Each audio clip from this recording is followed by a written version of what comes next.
Yeah.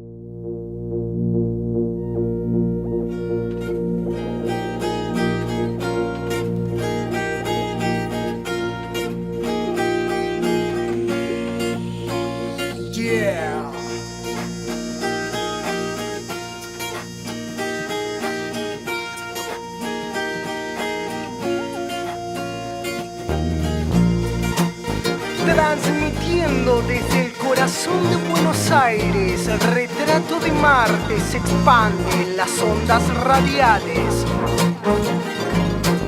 Tardes de maravilla y poesía, la obra social está comenzando.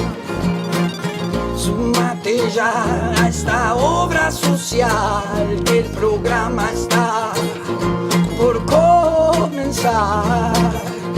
Ropa cómoda tenés que usar y el cohete va a despegar. Retrato de Marte, retrato de Marte, retrato de Marte. Retrato de Marte. Retrato de Marte, retrato de Marte, retrato de Marte. Retrato de Marte. Todos los planetas apuntan al mismo sol. Naves y cometas salen de tu corazón. Todos los planetas apuntando al mismo sol. Naves y planetas salen de tu corazón. Retrato de Marte, retrato de Marte, retrato de Marte. Retrato de Marte. Retrato de Marte, retrato de Marte, retrato de Marte. Retrato de Marte.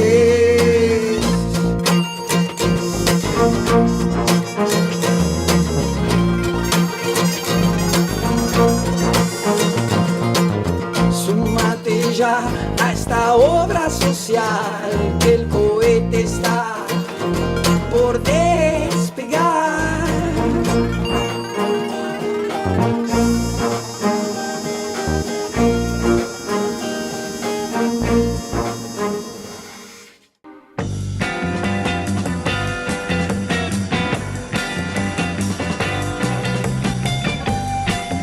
Retrato de Martes, acercamiento fotográfico, segundo episodio radial. El Retrato de Martes una vez más va a conformar un hito cultural en la cultura universal. Así que tenemos el placer infinito de tener aquí presente a nada más y a nada menos que a Daniel Merle, un increíble fotógrafo andante de las artes, podríamos decir también.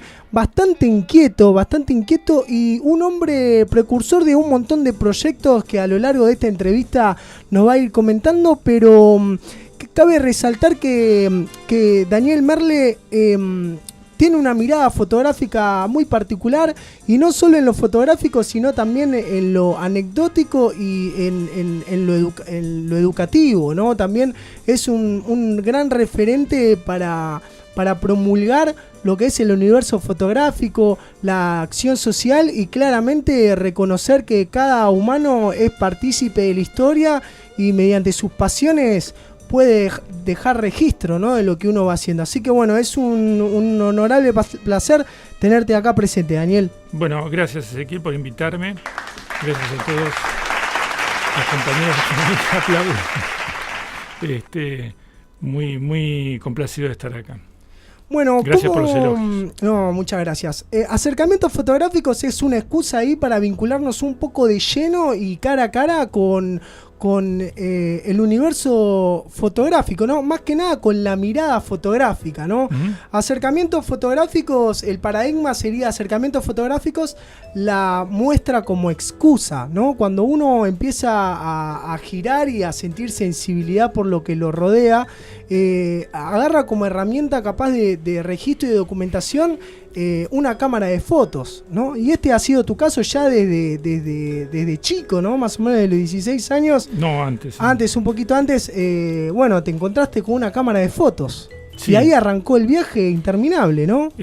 Bueno, sí, todavía dura, así que sí, pero yo calculo que empuñé por primera vez una cámara cuando tenía 10, 11 años, una cosa así.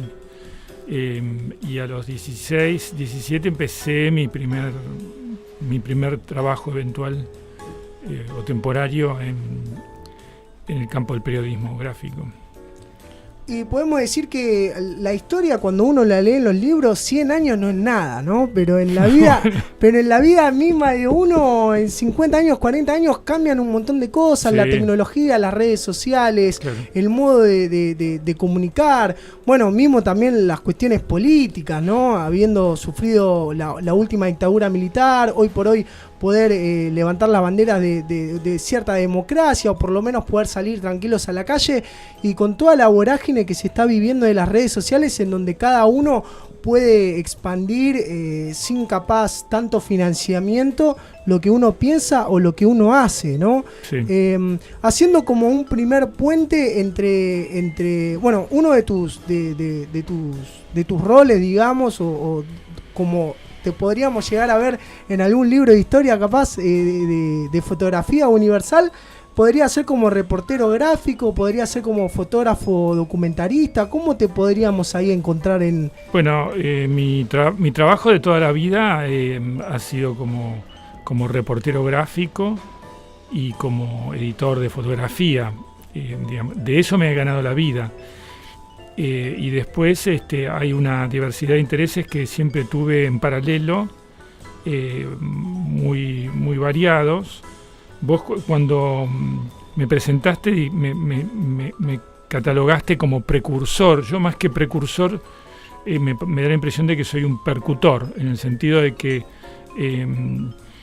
me he sentido tentado a disparar ideas o proyectos y tratar de sumar gente alrededor de esos proyectos. De tal manera han surgido varios. Uno, bueno, el más reciente y si se quiere más importante, ha sido el Nano Festival, que tuvo el año pasado su 7ª edición y que ahora está en un proceso de cambio, de mutación, de migración hacia otro tipo de organización. También ha sido el taller de fotografía documental que hago desde el año 2003, o sea, ya hace como 15 años. Y otros proyectos que han estado también relacionados al blog que escribo, que inicié en el 2008 en el Diario de la Nación, pero ya tenía un blog antes y que sigo escribiendo, ya no dentro de la plataforma de la Nación, pero que eso ha disparado como muchos proyectos casi espontáneos en los que la gente se ha sumado a muestras o a participaciones colectivas en proyectos fotográficos, ¿no? Sobre todo. Y es interesante esto, como uno desde una cámara de fotos empieza a interpretar el mundo, ¿no? Desde su subjetividad y también desde lo que uno interpreta en lo que va sucediendo, ¿no? A nivel histórico como a nivel cultural. Me imagino que en tu gran recorrido también como reportero gráfico y también te has chocado con muchas situaciones, ¿no? Digamos de cuántas veces uno se reconoce que realmente está realizado, ¿no? Como... Me imagino siendo chiquito y teniendo la cámara de fotos y jugando a querer ser fotógrafo, y hoy por hoy desde la retrospectiva decir, bueno, para el universo tengo estas propuestas, ¿no? Tengo el Fotodoc, tengo el Nano Festival, el blog, son cosas que se van gestando capaz inconscientemente, ¿no? Bueno, en el fondo uno podría, en este momento de mi vida yo podría pensar que se podría decir que uno no elige, pero también en cierto modo va eligiendo, ¿no? Que ante las alternativas que se le presentan, qué caminos tomar. Lo que yo sí estoy seguro es que nada de lo que... yo no puedo decir nada de lo que yo hago porque sería injusto. Yo estoy más inclinado a pensar en nada de lo que yo participo, porque en muchos casos, o en la mayoría de ellos, la gente con la que me he asociado cuando surgieron estas ideas, estos proyectos, después como que toma la posta y se apropia de estos proyectos. Y yo, digamos, voy quedando en el camino y me parece muy bien. Creo que así tiene que ser, ¿no? Por otra parte, si no, no se podrían hacer tantas cosas. Entonces hay que tratar de verlo adecuadamente. No es que yo estoy en un montón de cosas, sino que yo he participado en muchas cosas que por ahí propiciado sus inicios, pero después continúan por sí mismas. ¿Podemos entonces considerar que Daniel Merle es un gestor cultural, se podría decir?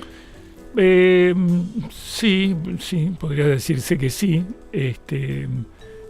No es algo que se me dé con facilidad, porque yo creo que, por ejemplo, un gestor cultural, entre otras cosas, y a veces ese aspecto es muy importante, consigue dinero, y yo para conseguir dinero es una de mis peores facetas, ¿no? La verdad que no tengo habilidades, así que se podría decir que soy un gestor cultural en pleno aprendizaje, ¿no? Y algo que me gustaría rescatar ahí del caudal de información exuberante que ha recolectado los más de 10.000, vamos a decir más de 1.000 productores artísticos de Retrato de Martes, han hecho ahí un poco de feedback con un poco de entrevistas que te han hecho y demás, y sí, tenemos acá un poco de nota al pie, ¿no? Sí. En una de las notas, me parece que creo que es con Anfibia, que has escrito, me gustaría resaltar un poco cuando hablas de los artistas autogestionados, ¿no? Uh-huh.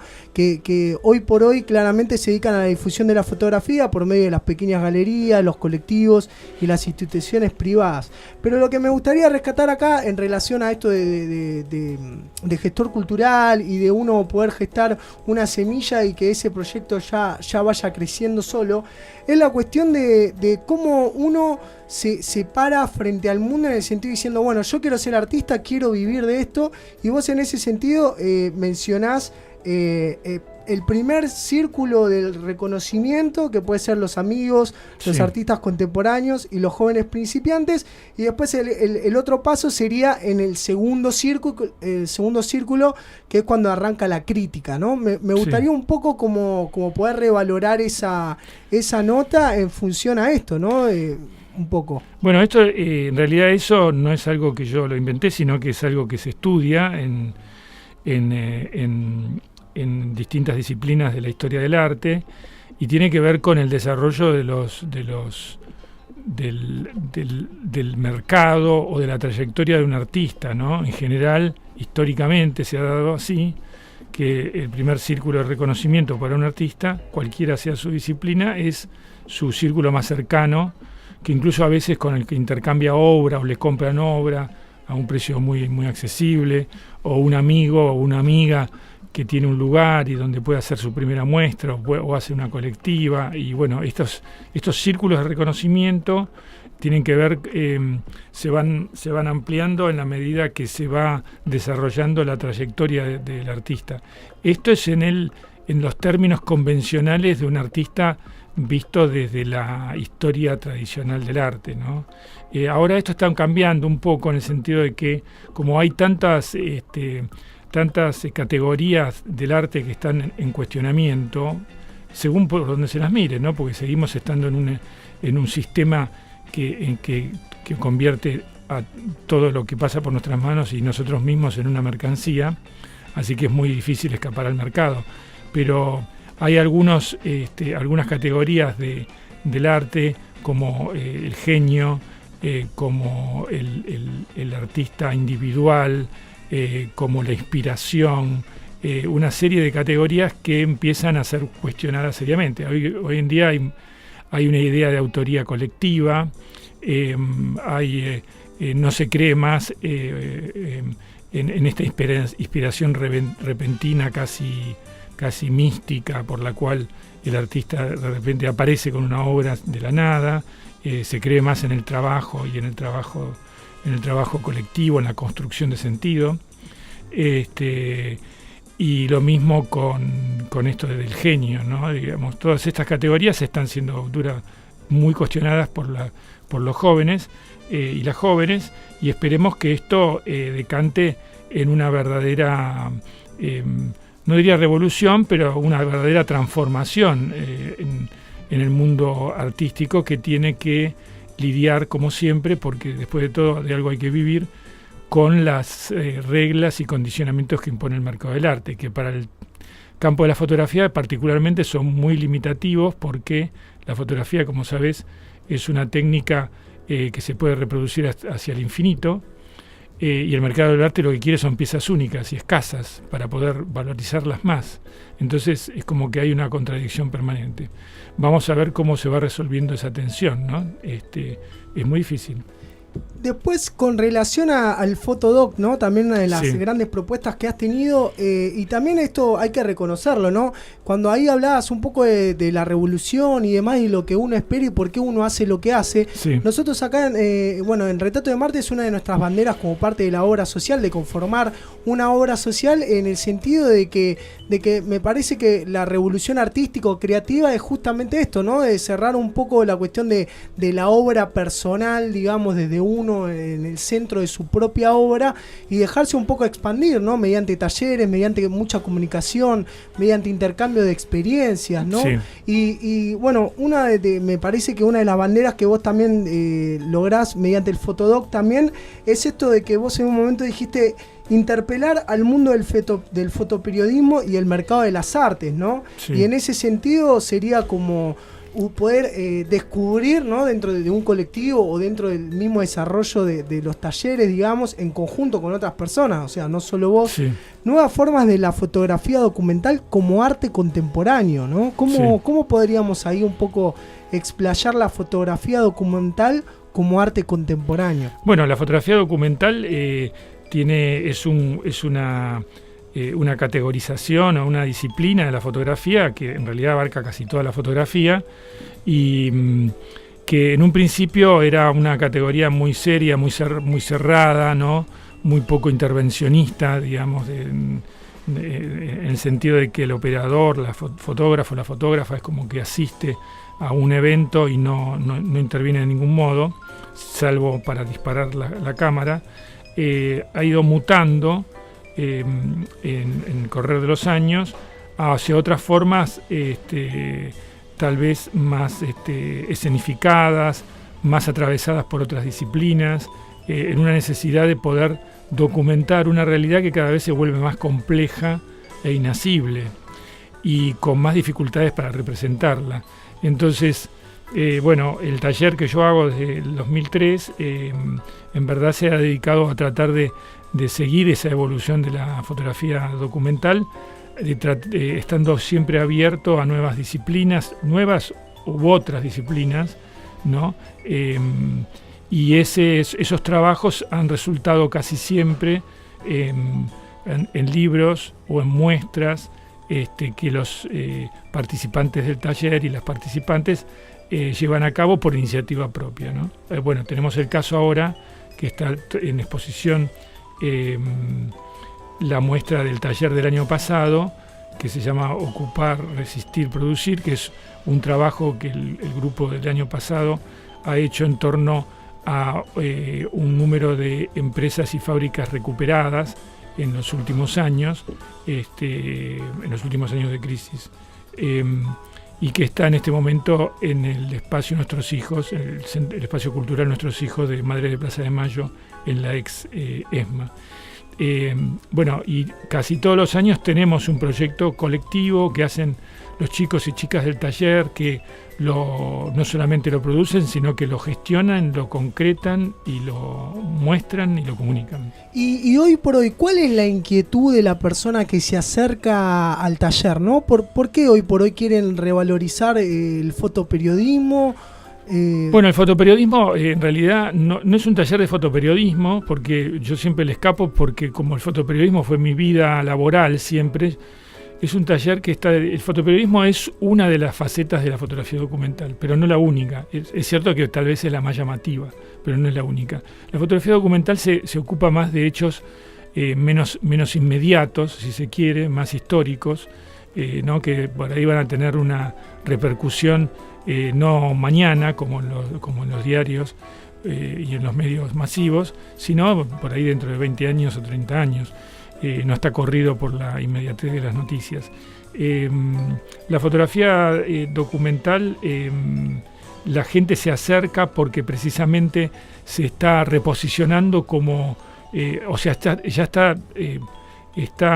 descubierto, por decirlo de una manera, una verdad a gritos, pero bueno, se ha descubierto ahora porque se puso un poco de moda, que toda fotografía documental también puede ser una fotografía de arte, ¿no? Y de hecho está muy valorizada en el mercado también, ¿no? Y bueno, ya alguien lo decía, una fotografía con el tiempo siempre mejora. Y cuanto más tiempo pasa, termina colgada en una pared y es llamada obra de arte.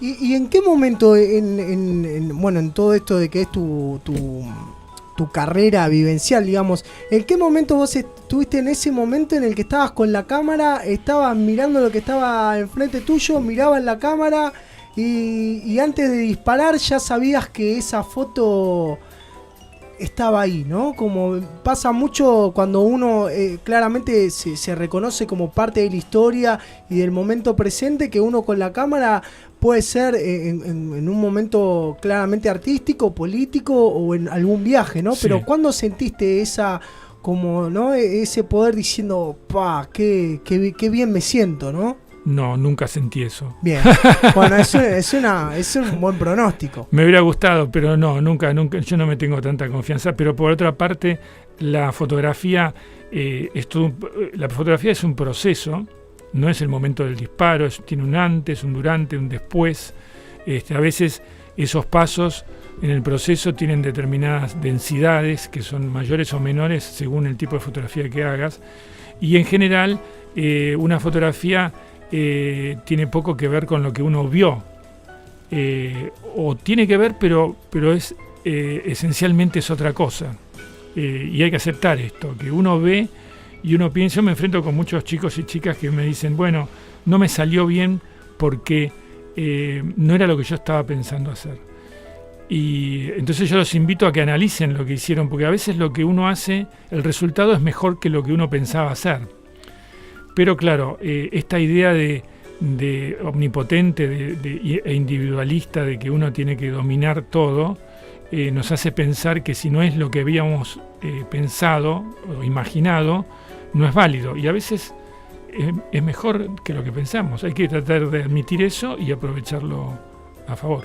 ¿Y cuál crees vos que es el condimento o parte ad hoc, digamos, de lo que es la mirada fotográfica, ¿no? Más allá claramente de la técnica, del lugar, de las composiciones y demás.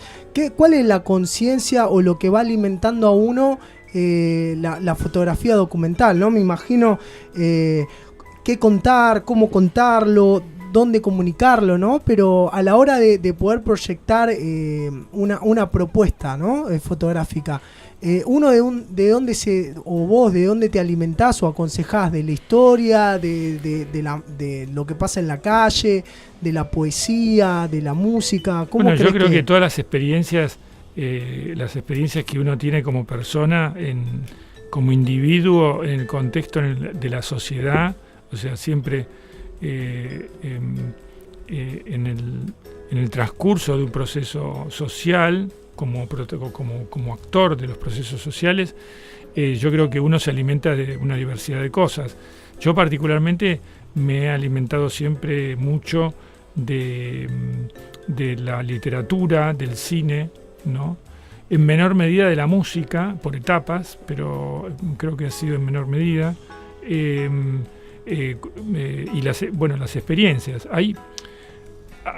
Hay un tipo de experiencia documental, ¿no? En realidad cualquier objeto tiene propiedades documentales. Cualquier proceso, cualquier objeto o un inanimado está emitiendo algún mensaje. Hay que saber leerlo, hay que aprender a leerlo, ¿no? Y eso requiere tiempo y también requiere de una cierta voluntad de observación.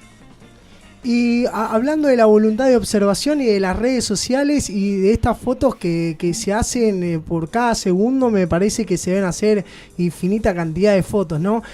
Remontándonos un poco a tu Instagram, sí, ¿no? A tu Instagram nos sentimos muy reconocidos porque, bueno, vemos que caminás mucho, puede ser una de las...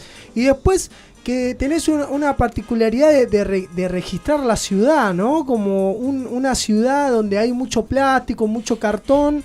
Pero ¿cómo podríamos interpretar, para el que quiera chusmear ahora tu Instagram y proponerle una narrativa fotográfica a la hora de de chusmear ahí tu Instagram, Bueno, ¿no? yo no soy un gran aficionado a Instagram, pero yo lo que hago, como he hecho toda mi vida, me parece que la mejor forma de ser creativo es imponerse algunas limitaciones. Y yo creo que cuanto más limitaciones, más creativo te pones. Independientemente de los resultados, ¿no? Qué sé yo, por ahí los resultados no son tan buenos.